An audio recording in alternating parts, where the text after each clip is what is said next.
This is Byron Lazine and Nicole White, and you are tuned into episode 241 of The Real Word. Word is up. Ooh, I put chapstick on this morning. Yeah, That. you're chapping. All right, let's go with Zillow to lead off racket number one. Jumping I don't right know. in. I don't know if they're chapping or not, but they did just launch ShowingTime Plus, and Inman says this is in an effort to win over real estate agents. So the new brand will house all existing products and services from ShowingTime, which we just talked about that a few weeks ago. They unveiled at Inman Unveiled. actually Unveiled? unveiled. You unveiled. I always Unveiled. screw that word up. If you You watch The Real do. Word for a long time, You love unveiled. hit the thumbs up if you know that I've screwed that word up at least 100 times. Okay, Oh, so I should just let it go next time. at Inman Connect, It's like a drinking game. they released the reason. I'll say that they released the reason why they bought Showing Time, and we commented on that a few weeks ago, and you could check Yep. that out if you'd like. So Showing Time, Bridge Interactive, Dot Loop, and Zillow's Rich Media Experience team, which has the 3D tours and stuff like that. So here's my thoughts, Nicole. This was during the second quarter earnings call. Rich Barton said they're inching closer to the goal of creating the ultimate housing super app for agents and the consumers they serve. This would be the one for agents, right? Consumers obviously aren't going to want to subscribe to all of these products. Right. These products, if you already have them individually, like say on your MLS, like we have Showing Time through our MLS, Yep. you would still have that. These products can still be served one-off, but if you want all the products, you could subscribe to this. And they don't have a price in here. We'll link up the Inman article. They didn't put a price, but I'm assuming that this is some kind of monthly fee. My take on this is Zillow is now launching their Netflix, their Hulu, their subscription service product for agents. Nicole, your thoughts on this? Yeah, I mean, I feel like it's everything else, right? Like it's the next shiny thing that everyone needs to buy or subscribe to. I mean, how many things do we subscribe to? I mean, it's insane Too and it's many. just way too many. And it's the next thing. I mean, why not? Right? Why not? Rich Barton said, ultimately, our goal, Vice President Chu from Zillow said, ultimately, our goal is to reduce transaction friction for everyone by offering an integrated open platform for real estate professionals to run their business. Nearly 90% of home shoppers and sellers work with an agent. And at ShowingTime Plus, we want to help agents bring them home. So Zillow, they've been on this train now for a couple of years, especially the last year after, shutting down Zillow offers. They're going back to the basics. They're investing into their agent partners and acknowledging the fact that most consumers don't want to cut the agent out of the transaction. It was actually 92%, they're saying over 90%, which is, also accurate, but it's the highest it's been in years in terms of consumers working with agents. So makes sense that they're going to give agents more products to, do their job at a higher level. And I've also said this for years, Zillow is acquiring and producing better tools than most brokerages out there. And this is another example. These are mostly acquisitions. Obviously, Dot Loop, they acquired that. Showing Time acquired that. And, they're better tools than most brokerages would be able to build out for their agents. Yep. I think the word of the year is this whole transaction friction. Everyone is using it and trying to figure it out. So no Well, surprise. because it's real, Nicole. I'm hearing you. I'm just saying. If there's like a word of the year, it would be transaction friction. We should come up with There's like a dictionary of words of the year. This is it. there's so much transaction friction because I'm personally involved in a couple transactions for myself right now. Yeah. I'm like, I know all the ins and the outs. There's Yep. so much friction. I mean, just the whole process of moving is Yeah. incredibly aggravating. And you've done a good job as my agent, Nicole, Mm-hmm. helping me with the move process, but it is still very annoying. Well, you It had to pack. is Well, because you had to pack boxes. I mean, ideally, ideally, you're not a part of any of that.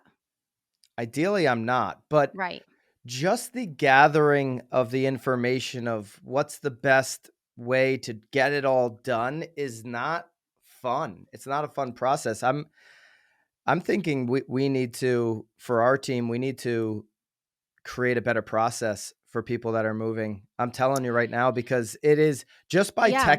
by texting your agent and asking them, which is basically what I did to you, who Mhm. should I use for a Y storage unit? Who should Yep. I use for movers? Yep.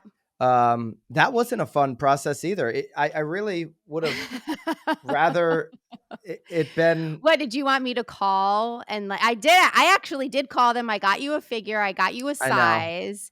So what, I mean, was I supposed to pay for it, and I'm like, and I'm taking the keys? I'm I don't know. curious. There's something there that agents can do. There is, I think the difficulty of it is, and again, I don't mean to, but, like, each transaction is so different. Not everybody has the ability to move into a storage unit while they're renovating another house, or I don't know. It's everyone is so different, but yeah, no, I mean, and this is why we always encourage all of our agents to actually have gone through a transaction before even getting into real estate, because you'll understand the ins and outs and the frustrations and where everybody can improve. Think about how many agents on our team became real estate agents because their transaction was so shitty. In the comments, is there an opportunity to help with the moving process? This is something that Zillow's ShowingTime Plus won't fix, right? They're Yeah, not necessarily going to help those really aggravating issues that are on the ground floor of the transaction. right. ShowingTime, we know what ShowingTime is, dot loop. These are necessary tools for sure right now, whether it's Right. ShowingTime or a competing brand, or dot loop or a competing But brand. once you've signed the contract, there's such a big gap between that and the actual closing table. So, like, how can you actually then utilize that time? Because that is what you're talking about. You're talking about after you've already signed the contract to closing, like Yeah, packing, moving. exactly, Yeah. exactly. And this whole Showing Time Plus, which is the Adobe suite, the Hulu for Zillow, whatever you want to Yeah. call it, helps agents get more contracts under contract, right? They help Mhm. more buyers and sellers get into escrow, but it's everything after that that really stress out consumers that they have a real need for, and that Yeah. I think frankly agents aren't doing enough I agree with solution you. in 100. there. How many times people say, like, "Oh, after the inspections, I don't talk to them until the walkthrough." I mean, it's sort of like this And bottomless hole that could be I, filled. it'll be a theme on this podcast, because I had a couple other things that agents can be thinking about that they could, really make themselves more valuable. And I'm not suggesting for the agents, and hit the thumbs up if you agree with this. I'm not suggesting that you do these things for free. I'm suggesting that you build businesses on top of your Mhm. business to help people with the best solution possible for things they're going to do anyways. Yeah. Right. And that's really ultimately, and I'd love in the comments if you've got any thoughts on that. I'd love ultimately for agents to create more businesses that help people solve their problems, that they're pleased with that product, they're pleased with that experience, and that will ultimately help your actual business of helping more people buy and sell real estate. Right. But is this Good. a racket? No, I don't think this is a racket. I think it's smart of Zillow to create another product line for agents, and any type of monthly subscription SaaS product is a really smart play for any company. Nicole, Yeah, I agree. PropStream. Oh, yeah. Drop it I like had it's a hot. I had a Drop it. text message the other day from a team leader who I highly respect, and he's talking about the same thing that we're talking about with our team, the same thing that I've heard multiple team leaders talking about the last couple of months. And if you're a solo agent on a team, you should be thinking about this as well. And that's, how do we put ourselves in position to get more listings this winter? How do we put ourselves in position to get a whole bunch of investment deals if we're going to be investing some of our own money into real estate? And PropStream is a tool, Nicole, that you and I have found works the best for both of those issues. We researched a whole bunch of products. You can get contacts for as little as 10 cents a day through PropStream. We have a link below where you have a 7-day trial. It's the most trusted provider of real estate information there is. You can create all kinds of lists like 100% equity in the home, 50% equity in the home, own the home for over 20 years. There's a bunch of different ways you can cut up this data and start creating listings for yourself. So go hit the link below, try the free 7-day trial.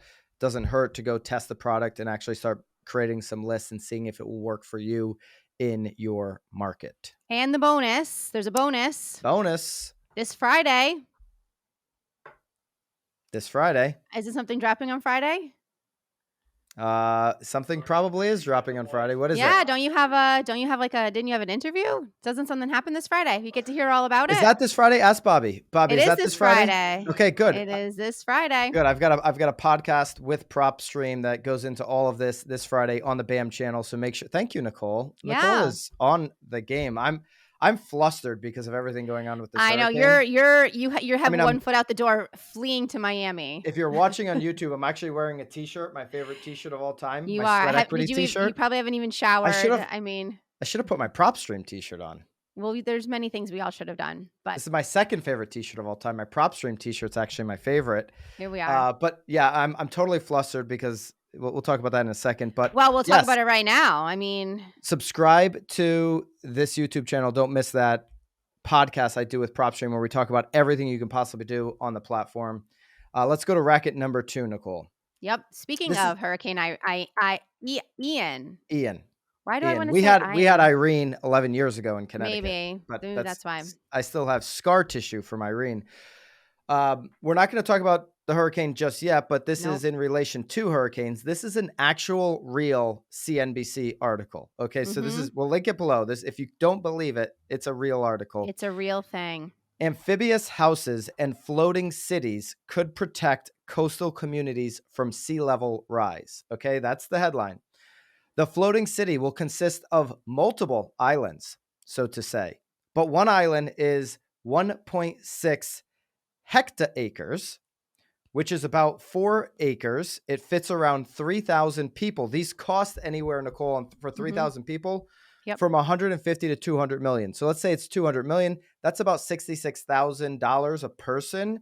So I guess that's not that bad, but I don't know if that's just to build the platform or everything on top of it. Obviously, this is going to be kind of like, living on top of each other when you're talking about 4 acres, some high rises. I think of it almost as like a whole bunch of cruise ships out there. It's awful. It's like an island of cruise ships. It's awful. Have you ever been on a cruise ship? Have you ever gone on a cruise? It's awful. I was a kid. I don't like the idea of cruise ships. Everybody on the boat gets, if one person gets a stomach bug, everyone gets a stomach bug. And then I'm not big on taking a cruise. I'm not good with I have like seasick.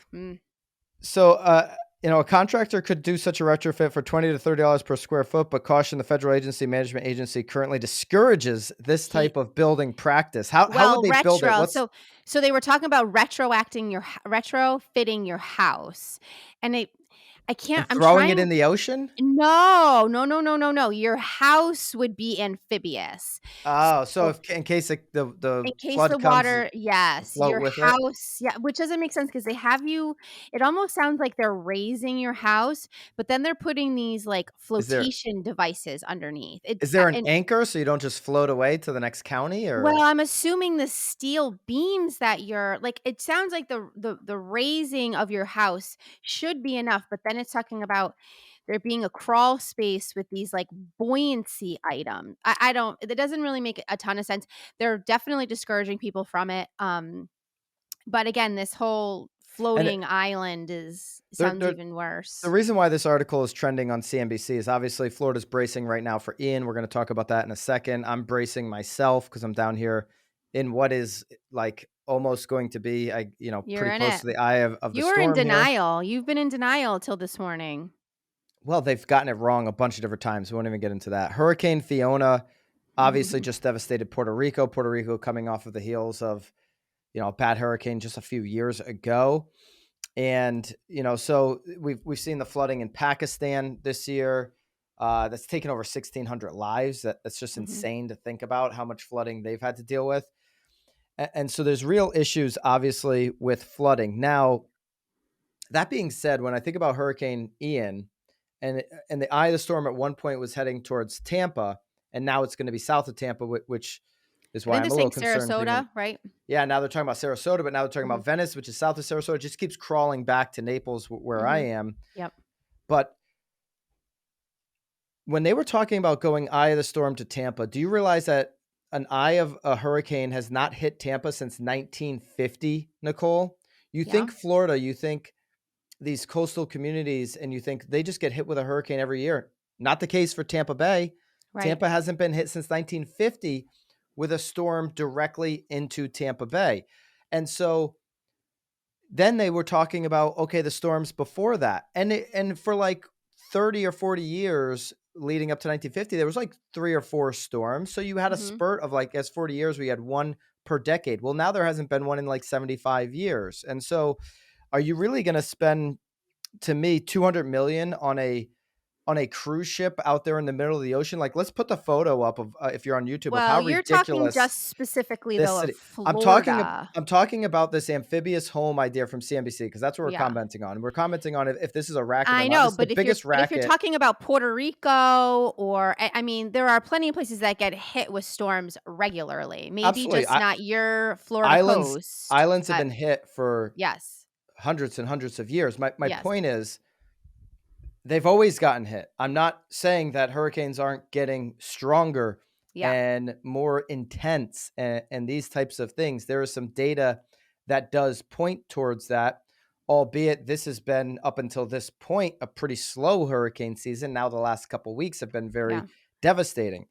I'm not, This trying to should actually downgrade be hurricanes. this What should what be I'm saying is, a middle east west thing because middle w- left right is this is about yeah, we're like, sea level rising. This is also about like we're leaning into left, middle, right here in just global a warming. second. We are heading We're, into we're, the we're getting there. We're going to wrap up the CNBC, then we're going to go to left, middle, right. yeah. My point is, there are a whole bunch of other ways to really build up the infrastructure in cities that don't include taking cities and putting them in the middle of the ocean. Putting them in the in the middle of the This is what they're problem. talking about, a floating city. This is psychotic. Yeah, This is complete lunacy. This is a real article, and yeah. I don't know if Nicole, you've seen it, because we were just talking about before the show. If in the comments, have I you ever seen did. the It's even video? if we think this is crazy, the line is even crazier. See, now I don't Yes. think the line is that crazy You from don't? Saudi You wanna live Arabia. in a mall? You wanna live I'm in the not middle of the saying desert with mirrored walls in a you are literally living in a mall. I They're prefer to live there, temperature controlled in the middle but of I mean, in the that's comments, have you seen the line? These new futuristic cities from Saudi Arabia, which they think they could be done in like the 2030s, they look Jetson like crazy stuff. super Jetson. We've been over this too. We like grass. I'm not even seeing grass in any Yeah, of there's a lot of these. green. There's a lot of plants. There's I, plants. on the roof, I don't know. The whole thing is a rack. I think it's a rack. I think you guys have to watch the video and This then let us floating know. city is a bigger racket than the line. Which, you think the line's a bigger racket? I just think the whole thing is insane. All right. But There's definitely better ways to protect these coastline cities that do involve a lot of money, building up seawalls and these kind of things that have yet to be done in a lot of areas. So, Nicole, go. Let's get into left, middle, right. What do we got? all right, so your first article, every news channel is that you that's you're I'm saying just it's saying on every every news news channel's channel? reporting it. Yeah. Yeah. Dangerous strike ahead. Yeah. So here comes Hurricane Ian. This is absolutely devastating for anybody that's going to be in a direct hit, and it could be devastating. Like, they're talking about flash flooding when it gets through Florida to Georgia and to Winds. the It's at 4. I Carolinas, think and it's category 4 right now too. yeah, It's and like so 120 mile it's really winds. bad. I don't want to sound like in the last segment I was trying to downplay hurricanes at all. Yeah. I'm not. I hate hurricanes. I still have scar tissue from Hurricane Irene, from Superstorm Sandy up in Connecticut, where Irene, I was without power 10 or 11 days, and then Sandy, I was without power for 7 days. So I do, and that is completely a first world problem. I get it. I was without Yeah. power for 10 days, and like, some Yeah. people don't have power out there in the And world. I Like, don't I'm even think that those were real like I think Irene was maybe just a category 1. So we are talking about well, Irene was over 100-mile winds. I don't think it was nearly as big as this. In No, no, no, Sandy, no, no. It wasn't as big as this. I no. agree with you there. But Yeah. what was Hurricane Irene? What was the category? Category 3. It was a cat It 3. was? Irene. Yeah, Okay. Irene was pretty significant. I Hmm. don't know what category Sandy got up to. Hurricane 3 as well. So those are both category 3s. This is going to be a 4, could potentially get up to a 5, could drop down to a 3. Who the Yeah. heck knows, because I've been Who wrong all knows? week. Okie doke. I, I'm packing up and heading over to Miami just in case they're right. I don't want to be without power if I can help it. And Miami looks like it's going to be safe. That being said, how does this tie back into agents? I remember during Superstorm Sandy, was my first year in real estate. First thing I did when the coast was clear was, and my family was safe, for obviously first things like I'm doing right now down here, get the family safe, Yeah. right? So make sure your house is in order. Make sure you have a plan. If you're in an Yeah. evacuation route, all of that. Step 2, if you have the motivation, the energy, the ambition to be a part of your community and give back, this is the best time to do it as a real estate agent. So I know me and my partner at the time, we jumped in our car the minute Sandy was, kind of clear. We grabbed a chainsaw and this is not like the movie, The Chainsaw. This is just, grabbing a chainsaw in an SUV and started driving the road and clearing out some trees. And we had like a mission. We were going to a waterfront house to check on it for the homeowner, because this property is supposed to close the next week. And we want to assess the damage and all Hmm. of that. And so we finally made it down, but along the way, we were helping the roads, helping people, doing whatever we could do. And I think back on like all the agents that did so many different things to help their community. And during those first 2, 4, 6 weeks of COVID, if you're in one of these communities, this is just a time to step up and be a great member of your community that you work in, that you serve. And there's so many people right now. The big thing, I'll give you an example of something I'm not seeing agents doing on a Facebook chat. There's a Facebook chat in our community, and people are talking about hurricane shutter installation. You got to put these Hmm. shutters on your windows. Yep. And I don't see one agent down here chiming in. These are all homeowners finding people, helping other homeowners. This is a great opportunity for agents to actually be part of the community, to actually help out. Yeah. And maybe agents should be going to their past clients and putting up the shutters for them. I don't know, like I went unrepresented in my house, but I represented myself, that means. So I guess I'll be out there putting my shutters up. But it Uh, it it, it does provide a great opportunity after you've taken care of your family to go out there and do something for your community, do something for your clients, and help them out, and just lend a helping hand. So, that's how I think about these things. There's obviously, if you're evacuating, there's still things you can do, like passing information along. Going right. back to like the moving struggle, Yeah. I mean, people are going crazy because they can't find the right person. And now finally, one of the Yeah. homeowners found Well, somebody that's going around and helping everybody. I think what's really helpful, again, if you are evacuating, I would even recommend like maybe giving updates along the way, like how much traffic is there, like how many Yeah. people are, or like there's still gas at the intersection of, this and Be, that, or be hey, the I went reporter. in, yeah, I went into the Walmart and there's still water on the back shelf. There's maybe 12 cases. So I know that you're supposed to be evacuating for your family and for your safety, but maybe just along the way while you're driving, just kind of give some updates if there's going to be a lot of people evacuating behind you. Yeah, Yeah. absolutely. I love that. Be the reporter the entire step of the way for your community, and people remember this stuff. People remember those who stepped up during COVID during the first, 2 to 6 weeks in their communities. People in these communities that are hit hard are going to remember those that do and don't step up. And by the way, if this thing really does hit like it's, you know, supposedly going to hit, there's going to be a whole bunch of people that need our help. And so, if you're if you're in another part of the country, you're probably able to, donate to some of the Yeah. aftermath that could happen, I would encourage you to do so. All right. Next one. You ready? Wow, we're Yeah. really switching gears here. So, Wall Street Journal article: high schools are starting too early, sleep scientists say. Yeah, so we are switching gears in a big way. Back to reality, Nicole. High schools are starting too early. Sleep scientists I feel like is Wall what they Street say. Journal's a little So behind on this one, though. In yeah. our town up I- here in Connecticut, there was a whole study. We actually start school later now because of this. They were trying to swap the elementaries and the high school for a So while. There what was time like do a you whole start? vote. What time do you start? So when I went to high school here, we started at probably like 7, maybe 15, and now they don't start until almost 7:45. So they added about a half hour onto the front end. So everyone's getting out That's about what. half hour Yeah, I think I started later. at 7:13. Yeah, now it's later. It's about 7:45 that the high school starts. So there was a huge like they wanted to swap. They wanted to switch elementary and make elementary go at 7:15 instead of 9:15. Um, at the end of the day, it ended up turning into the buses couldn't accommodate all of the time changes. And then obviously, and I don't mean to steal your left, middle, right here, but even after school activities would have been completely destroyed too between people Yeah. working and then also obviously like athletic events too. But go ahead, Yeah, you because do your spiel. well, because it gets dark out at a certain time. Oh yeah, well then they're not getting out till 4:15. I mean, that's Mhm. 2 hours later. Yeah. You're Anyway. because you have 3 I'll give you my thoughts in a second. You have Yeah. 3 children, and you have Yes. a husband That's a who's a teacher. Yep. school teacher, so it's like Mhm. I feel like your opinion is actually more valuable than mine on this. The do you like the 7:45? Would you like it to be later? What's your thoughts on it all? I'm actually okay with the time. I mean, I feel like I did it. Everyone can do it.